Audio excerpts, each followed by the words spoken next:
I want to have a look at a video that Mayhar Tousi has just put up.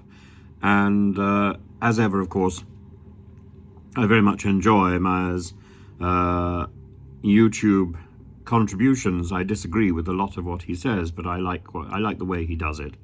In 2021 to 22, there were 679,970 international students studying in the UK, and 120,000 odd of these were from the EU.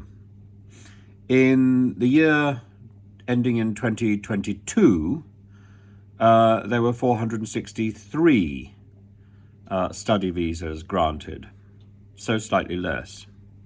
Of course, some students stay for 1 year, some students stay for 2 years, some for 8 years or so, depending on what subjects they're studying.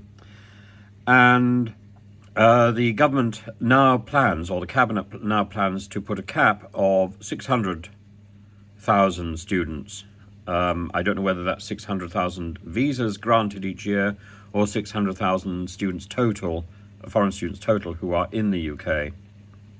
And what exactly is described as a student. Is it an A-level student, a GCSE student, a university student, a university MA, BA, or PhD student?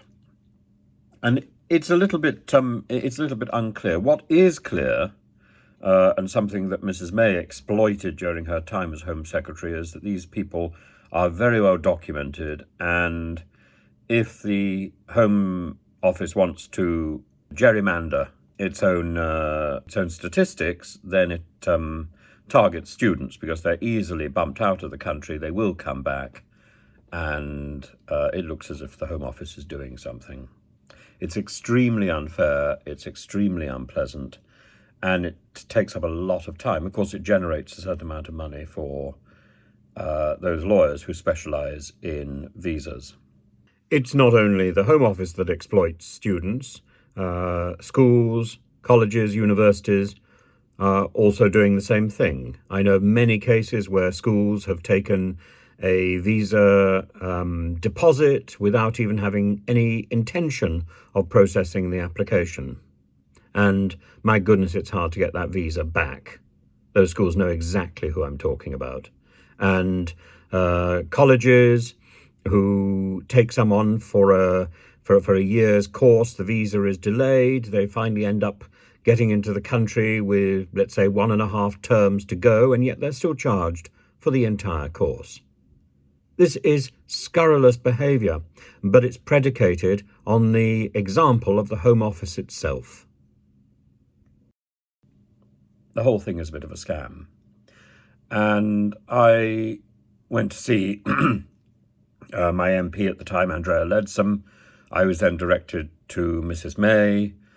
I found the conversations deeply frustrating. In fact, I remember writing a letter to Andrea Leadsom telling her that when a constituent goes to one of her surgeries, it's her job to listen, not to pontificate.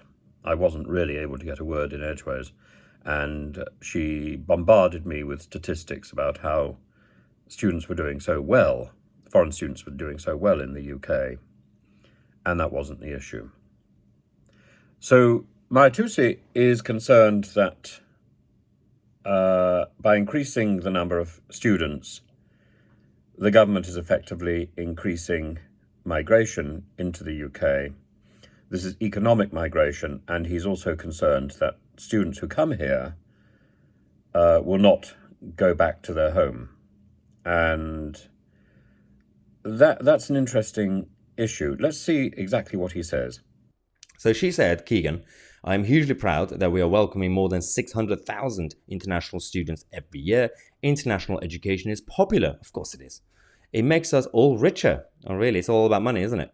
We all benefit as we build partnerships and lasting bonds. That's something we value hugely. We are proud that the UK remains a destination of choice for so many students, with 4 out of the top 10 universities in the world. The UK's higher education sector is truly world-class.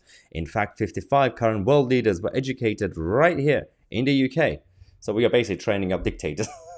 It happens all the time, by the way. So the department came and said that the 600,000 every year is not a speed limit. It is not capping. It's going over that threshold as there are economic benefits and they return home. Oh, really? Okay. So that's... Oh.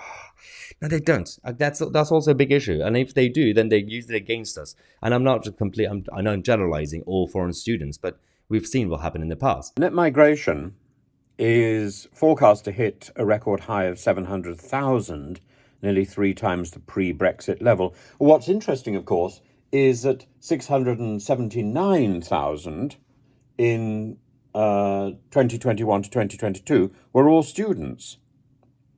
So that net migration figure is mostly composed of students.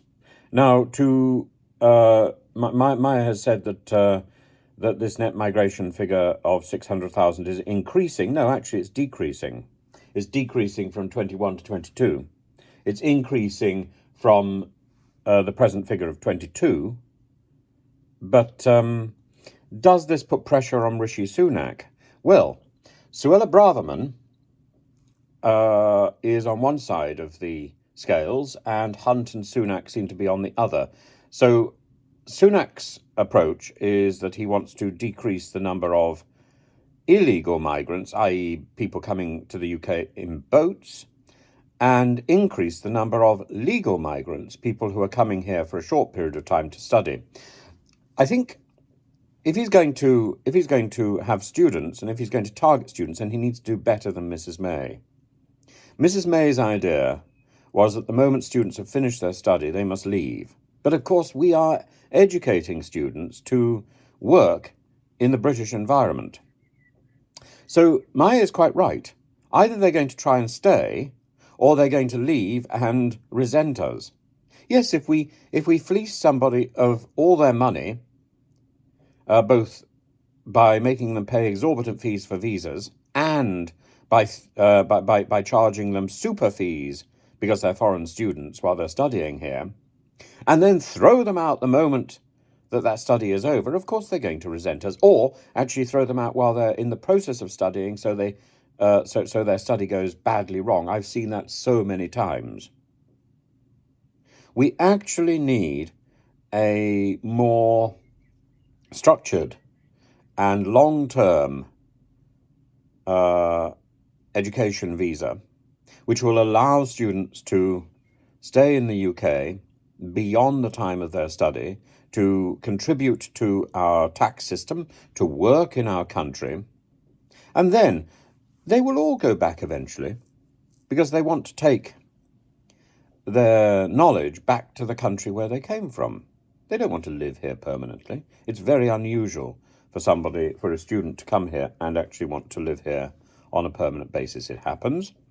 And if it happens, those people are committed to our way of life and are actually going to contribute greatly to our economy and our society.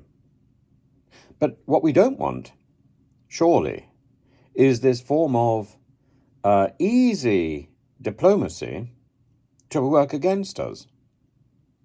So throwing people out of this country, having fleeced them, is breeding resentment outside our country towards us. And these people know how we think. We've tried to give them our values, and part of our values is that we find people to be disposable. I don't think that's a good lesson to be teaching internationally. Suella Braverman thinks that now is the time, having achieved the 600,000 target of students, now is the time to review and constrain numbers.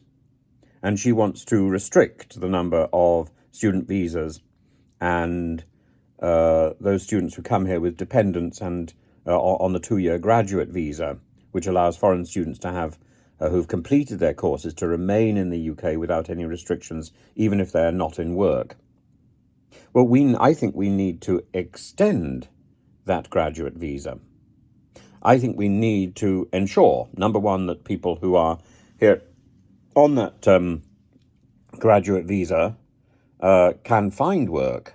And if they can't find work, then maybe that graduate visa should be revoked. The number of spouses and children brought into the UK by foreign students increased from 16,000 in 2019 to 135,800 last year. And 300 students have brought in 4 or more dependents, although the Home Office said that it didn't recognise the figure. And, you know, so there are a lot of people coming into the UK because of the student visa system, and it seems to be chaotic. It needs to be regulated, and it needs to be fair. At the moment, the regulations are based on the knee-jerk responses of the Home Secretary. We've seen that in the past. It's unfair, it's nasty, it's scurrilous. So Suella and Jenkins and these guys and Jacob Rees-Mogg, they want to stop this now, but they're not allowed because they're not really in charge. It's people like Jeremy Hunt and Rishi Sunak and their big party donors. And this makes absolutely no sense. So I'm going to create some sort of a countdown at this point, because I don't think Suella Braverman is going to survive that long in this cabinet. They're either going to push her out or she's going to resign. Well, Maya and I are absolutely in agreement about that. Suella Braverman's time in the cabinet is limited. I don't think it's for the same reasons. I think Maya's got different reasons to me. I think it's limited because I think, first of all, Rishi has recognised that Suella has done her job. That was to keep him in post and to keep the right wing happy. And secondly, because she has proved to be venomous. And her rhetoric is so incendiary. It needs to be washed out. She needs to be fire hosed down because she is dangerous, and her rhetoric is dangerous. I also entirely disapprove. I disapprove of Maya's approach here. I don't think he's right. I think foreign students bring a lot of money into our country. They do a lot of good. And if we wish to teach English as a foreign language, and we wish to promote English, which we do, IELTS and all that sort of stuff, then this is the other side of the coin. Either we give up the teaching of English and the promotion of English and all the IELTS industry that goes with it, or we accept foreign students into this country as the icing on the cake. I don't see any damage with that. At the same time, I also think that we should be doing what is right. We should take our responsibility seriously about migrants. That means the Home Office needs to get its act together. If we need more civil servants in the Home Office, I'm sure Rees-Mogg can find them. But we need more people processing those applications so that those people who are applying fraudulently to stay in this country can be rooted out, and those people who are applying legitimately to be in this country can be given proper support, proper succour, and we can be proud of what we're doing, instead of putting people in hotels and leaving them in limbo for year upon year upon year, and then encouraging the local population to rise up and object in a NIMBY-ish way to people being housed in, quote, 5-star hotels. A 5-star hotel doesn't keep 10 people in a room. These are not 5-star hotels. Come on, grow up. And Maya, thank you for such an entertaining and productive video. I think you're wrong, but I think you're wonderful. Have fun.